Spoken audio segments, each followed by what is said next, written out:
The colonial tax refers to a financial mechanism imposed by colonial powers on their colonies, typically forcing them to pay money to the ruling country. This was done in various ways, such as direct taxation of the local population or requiring the colony to contribute to the economic upkeep of the colonial system. Colonizers often imposed taxes on income, land, or goods, forcing locals to work in colonial economies to earn money for taxes.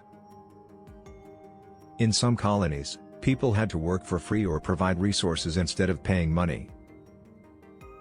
The tax revenue was usually not reinvested in the colony but instead used to fund the colonizer's government, military, or infrastructure in the homeland. In some cases, even after independence, former colonies were required to continue paying financial contributions to their former colonizers. France, for example, has been criticized for maintaining financial arrangements with its former African colonies.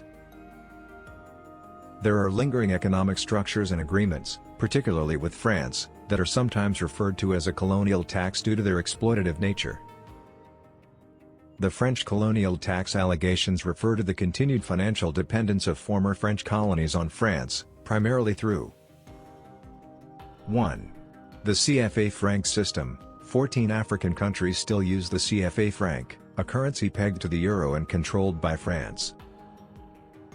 While some reforms have been introduced such as the planned transition to the eco-currency in West Africa, France retains significant influence over these economies. 2.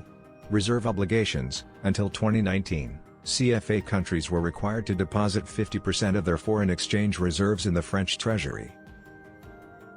This has since been reduced, but some critics argue that financial dependence remains. 3.